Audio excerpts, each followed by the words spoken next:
Flap design in G.T.R. Technique for the preservation of interproximal soft tissue. KMurphy, 1996.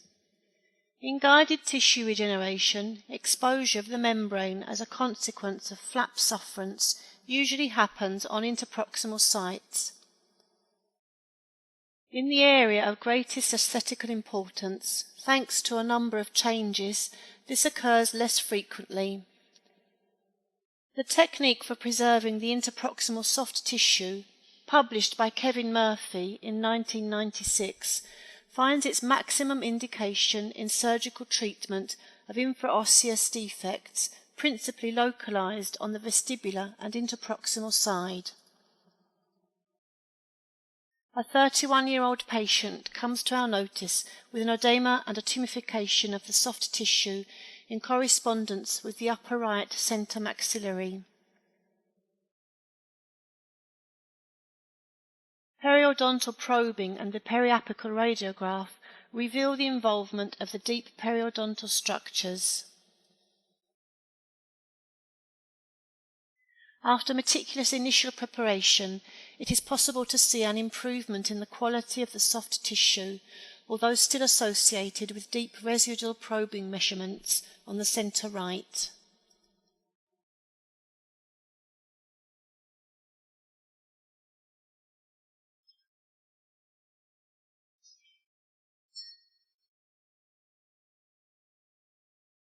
On the palatal side, it is possible to see the absence of pathological periodontal probing measurements, together with good tissue quality.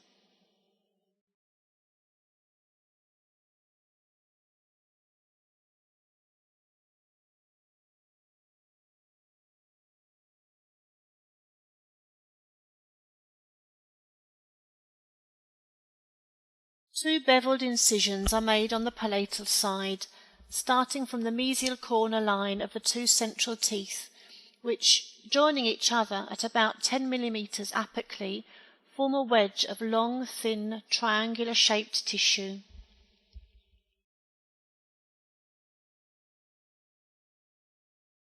The vestibular flap is raised with an intrasulcular incision, carried out distally to the osseous defect on both sides, trying to preserve the height of the papillae involved in the flap design. No incision is made at the level of the interincisor papilla. A hockey stick incision starts at about 5 mm apically to the mucogingival line, ending intrasulcularly on the mesial aspect of the right canine.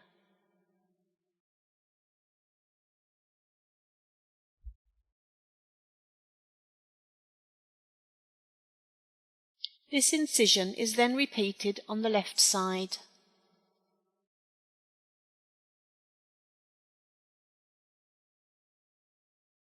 Using a 15C blade to go over the incisions previously made, to highlight the underlying bone crest, and to then lift a total thickness flap. Making delicate and precise rotating movements with the fingers, and using a small CTGO bone chisel, a tunnel is created in a distal mesial direction and apically to the interincisor papilla.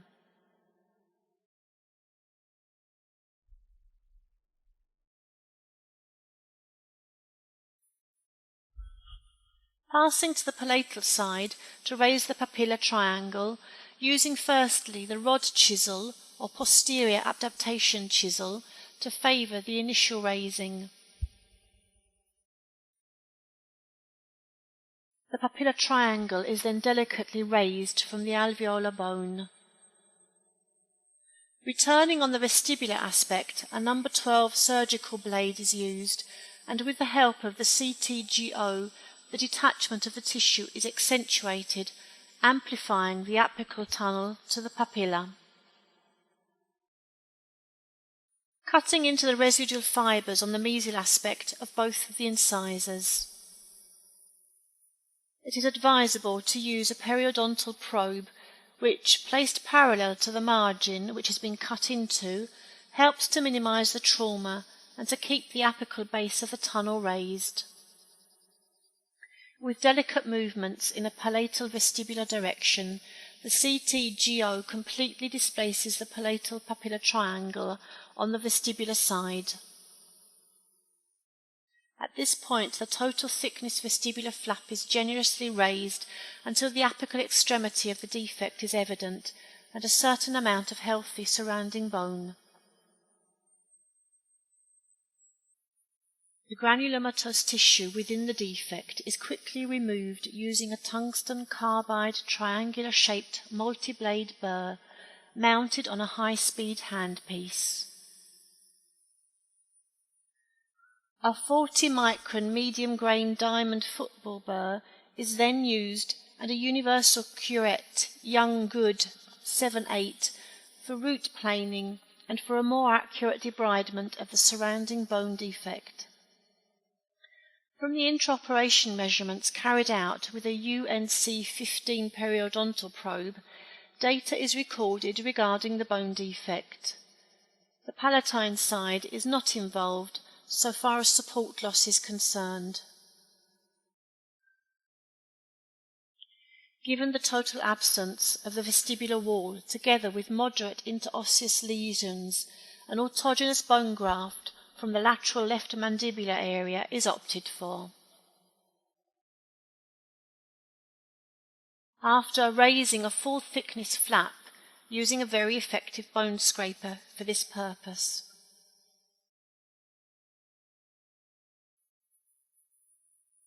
With a very thin diamond flame burr, all of the residual tags are carefully removed from the periodontal ligaments.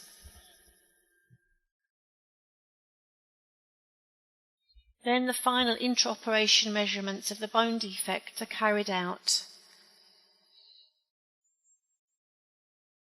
The root is then treated with chloride tetracycline with a concentration of 250 milligrams in 500 milliliters of sterile saline solution and is applied to the root surface with cotton wool for 3 to 5 minutes.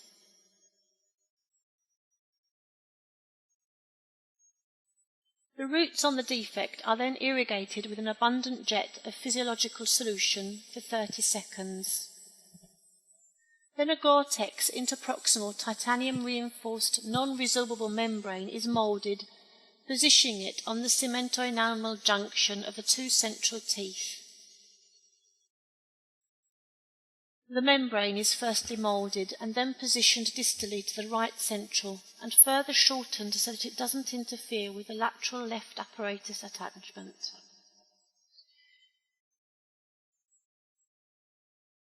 The membrane extends for at least 3 mm beyond the defect margin and is fixed on the distal aspect of the right central with a sling suture using a Gore-Tex non-resorbable suture thread.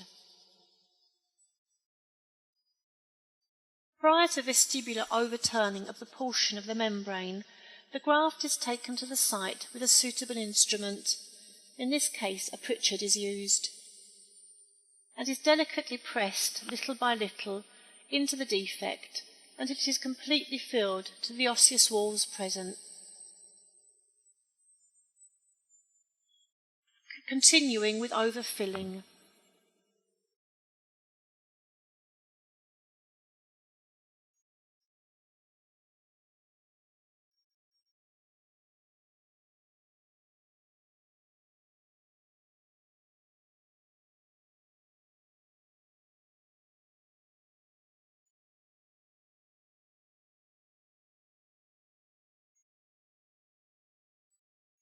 The goal is to achieve primary intention closure without tension, repositioning the vestibular flap after making a periosteal releasing incision, taking care not to compromise the vascularization of the flap.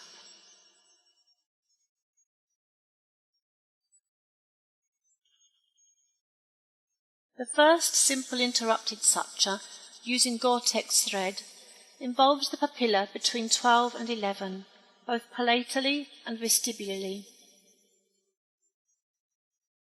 This stitch is also repeated between the vestibular and palatal papillae of 21 and 22. Subsequently, the two vestibular papillae are sutured, still using simple interrupted sutures, to the extremity of the flap with the respective palatal papillae. The right vertical releasing incision, and then the left one. Finally, the intra-incisor papilla is sutured after having carefully positioned it on the palatal aspect.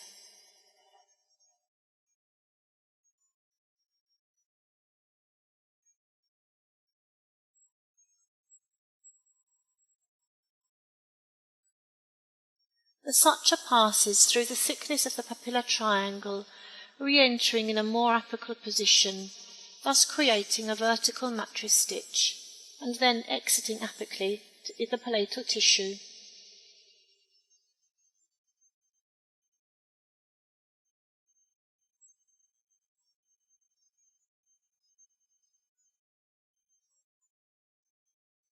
Subsequently, two simple interrupted stitches are made to fix the papillar triangle laterally to the palatal tissue.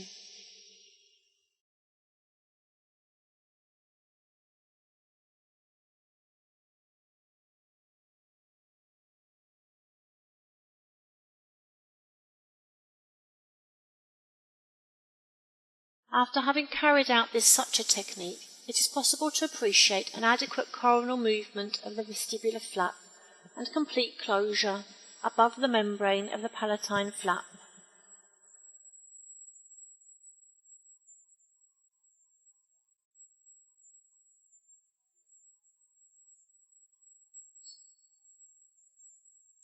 The membrane did not become exposed, it remained in situ, without compromising the aesthetical result.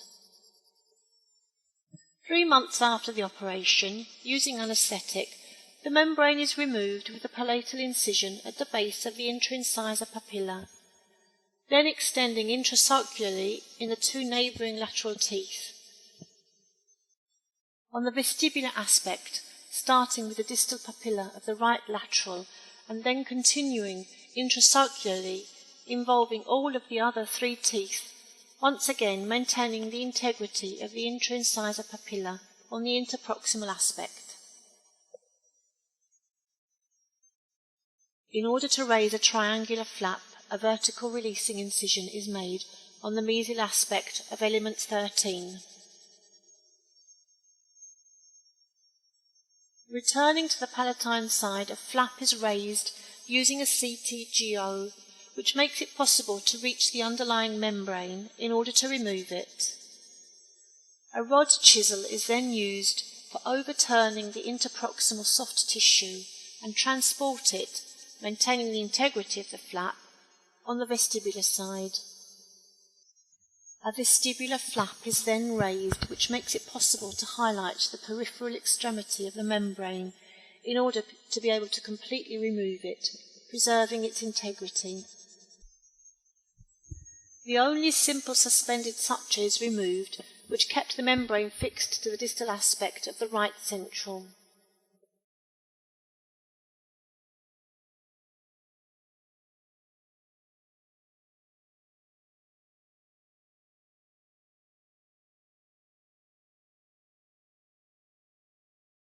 The membrane is raised, but it is possible to observe newly formed tissue which has a calcified aspect.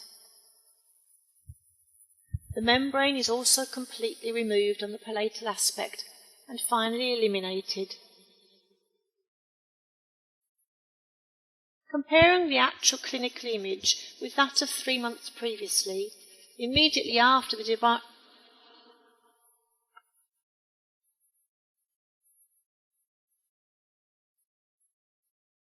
Comparing the actual clinical image with that of 3 months previously, immediately after the debridement of the bone defect, it is possible to note a significant and remarkable improvement.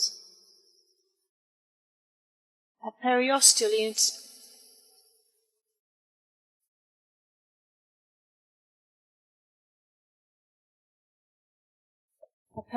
releasing incision is made at the base of the vestibular flap in order to increase its passive coronal movement and so guarantee adequate coverage of the newly formed tissue.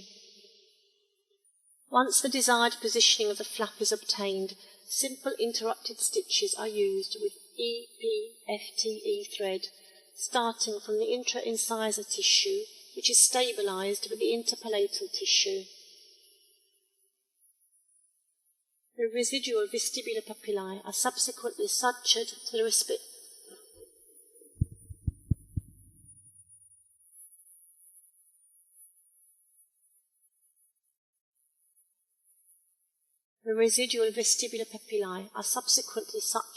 to the respective palatal papillae with simple interrupted sutures. One more simple interrupted stitch is made on the coronal extremity of the interproximal space.